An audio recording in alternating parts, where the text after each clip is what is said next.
Good day, and dito naman ulit tayo sa ating panibagong vlog. So, ang error niya is door open sa HP Smart Tanks 1.5. Open siya. Yan ang ating ayusin sa ngayon.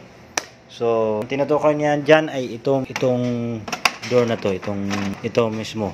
Yun ang tinutukoy niya. So, ating ayusin at ating tingnan sa loob at ating aayusin kung ano man ang sira. Okay? So, ngayon, ang ating pisahan is magbaklas tayo. So, since naka-shutting down na yan, buksan nyo itong door nito. Ito yung sinasabi niya na door. And then, meron siyang mga screw. Simple lang yan. Same as paano natin tinatanggal. So, dalawa dyan. Dito, same thing sa taas. Dalawang screw pa rin. Yun. Yan. Tanggal natin yung tatlo. Itong pang-apat. Then, iangat nyo na itong banda dito. Iangat nyo na, ganyan lang. Ito yung sa loob niya. Okay? Medyo madumi. Hindi nga medyo, madumi nga. Pangtanggalin na natin itong mga flex cable. I-remove natin itong top cover.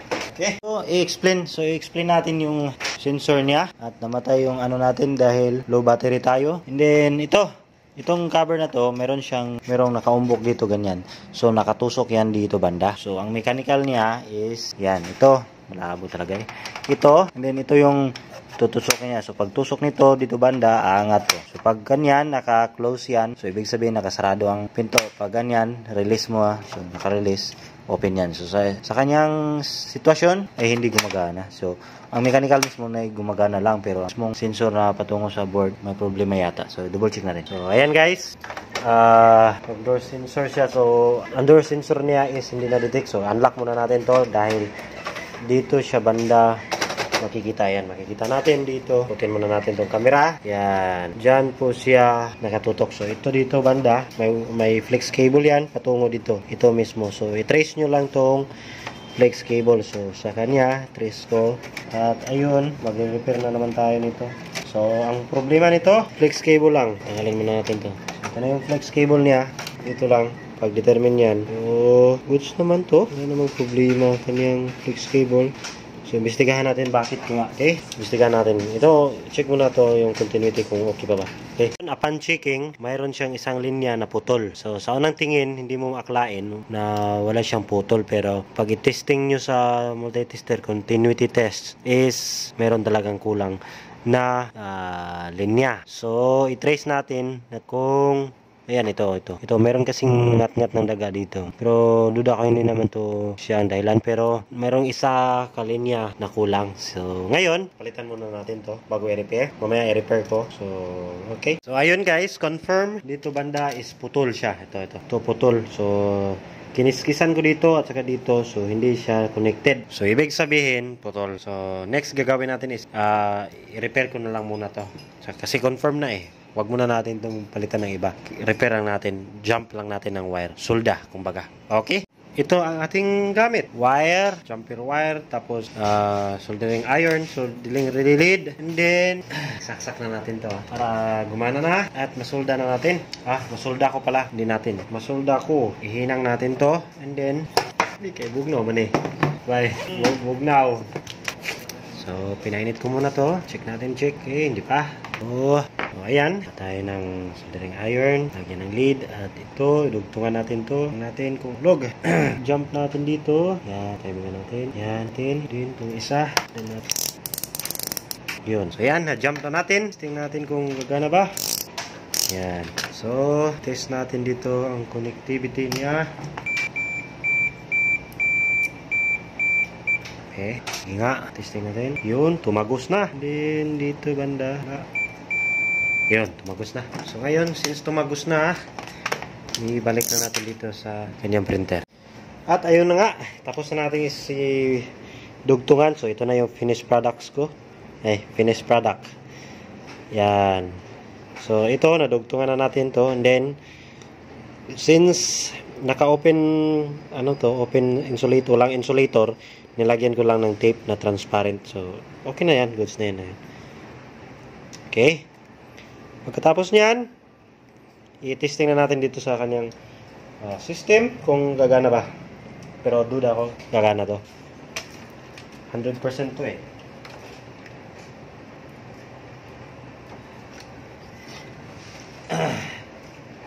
problema lang to kung yung unit nyo mayroong mga daga. Kasi sila lang naman ang magsisira nitong printer eh. Wala namang iba.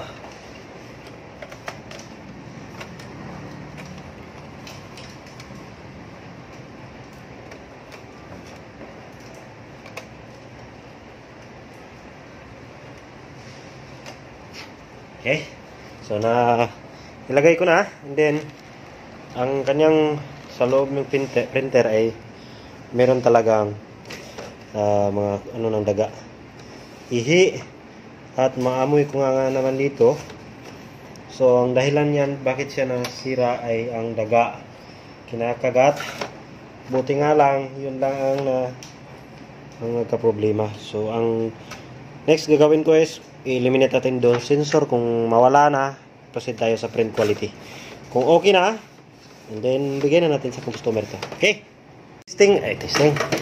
So, yun na nga. I-testing na nga natin. Ibalik na natin itong top cover. Alright. So, mga flex cable, dahan-dahan paglagay. Baka masira nyo. Wala tayong pampalit dyan. Meron naman, pero mag-order tayo. Matagalan tayo. Nawalan tayo ng customer. Yan.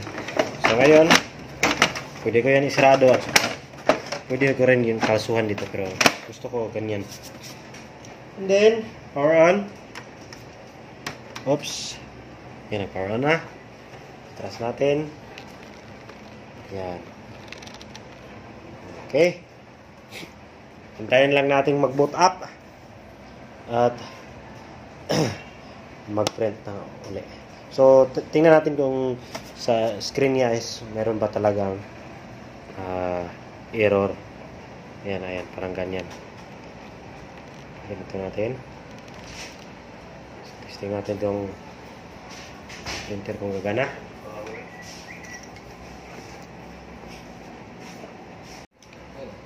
Ang buto ba? So, ngayon, na-eliminate na natin itong door sensor. Yung error. So, ang pumalit is paper jam. So, isolate na naman natin to. Alright. Okay, and then hide, and then power off. O, di ba? O. May tunog siya. Okay. Eliminate natin. Yes! So, ngayon, meron siyang banging sound or erratic movement sa kanyang gear wall. So, ating ayusin. So, ang problema niyan dito lang banda. Itong sensor na to, makita ba? Yan, dito banda, basta tinuro ko itong sensor na to is problemado. Palitan natin. So, yan.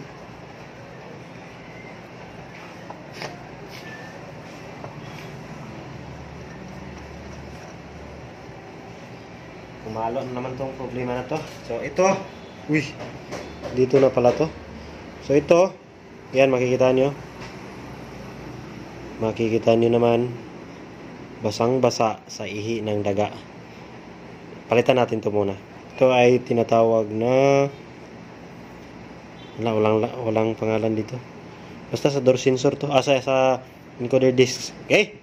So, ayun guys. Na temporaryan ko muna ng linisan. Babad ko sa tubig. Brush. Basta linis talaga. So, ngayon, tinesting ko muna kung gagana ba. Pag hindi, saka na tayo hanap ng parts. So, ngayon, islagay ko muna to. Ayan. Okay. Ayan na siya. So, iangat ko muna. Lagyan ko muna pang kanso dito banda. Para makita natin sa loob. Okay, power on. Then, check natin. Check natin kung tutunog ba siya ng hindi normal.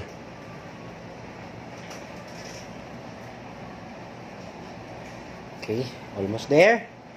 And then antayin lang. Dali lang to. Mga 17 seconds yata. Go sure. So nga pala. Huwag kalimutan mag-subscribe kung mayroong natutunan. Just message me in my Facebook page, Fibertech and Tips, para sa inyong mga katanungan.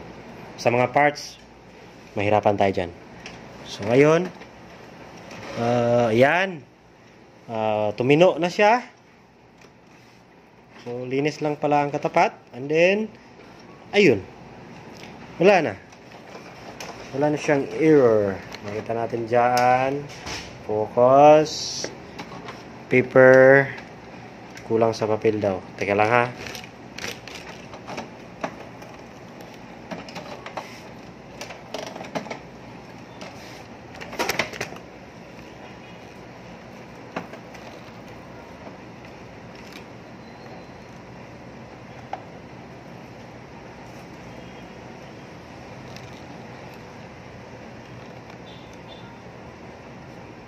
So, ayan. The printer is out of paper. Okay. So, hide muna natin yan. So, naka-hide na siya. Ngayon, wala na siyang error. Itong error na to, ayan. Door open. Ayan. Sarado natin. Magsasarado yan. Okay. So, goods na. Na-eliminate natin door open. Paper jam. And then, next natin is yung print quality. Kung maganda ba. Then, testing natin kung makapagprinta ba siya ng papel. Okay?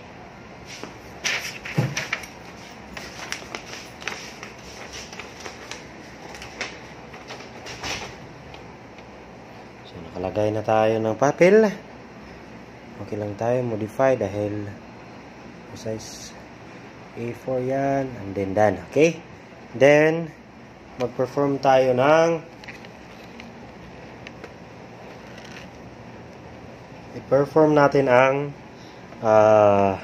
print test page nito. So, yan, nakaganyan, naka-home position, and then pindutin nyo to dito banda ng 4 na beses. 1, 2, 3, 4. Yan, makikita nyo na merong support menu.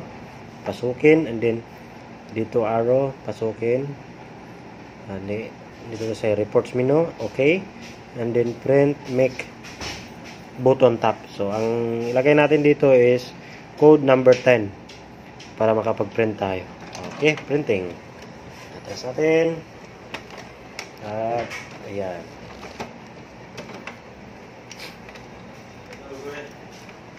Ganito. Sige. So, ngayon, nag-initiate na siya. Test page ang ating tingnan kung quality niya is good pa naman. Pag hindi good, next procedure is mag-head cleaning. Yung ginagawa ko is pang ano lang yan, diagnose kung pangit ba ang quality niya. Ayan, nag-print na siya. And then, yun na nga. Okay. Diba? Pangit ang quality niya. Dapat buo yan. Walang putol-putol. So, ngayon, since nakapag-print na, eliminate na natin yung ano niya, paper jam and door sensor. Ang next gagawin is printer head cleaning. So ngayon, ang printer head cleaning hindi ko na mapapakita dahil mataas na ating video. So ngayon, dito na lang ako magtatapos. Dito na lang magtatapos at salamat sa inyong mga support. Solid na support sa akin. Huwag kayong magsawa at mag-message kayo sa akin pag mayroon kayong katanungan at about sa mga parts, wala tayong maibenta dahil wala tayong spare. Wala rin akong Shopee page or ano bang tawag dyan. Ako lang kasi mag-isa mag-edit, mag-video, mag-choreograph. Yan, lahat-lahat na ako na. So ngayon, magsiserve na lang ako ng mga video. Sana makatulong sa inyo at hanggang sa muli, this is Fibertech and Tips. Salamat, bye-bye.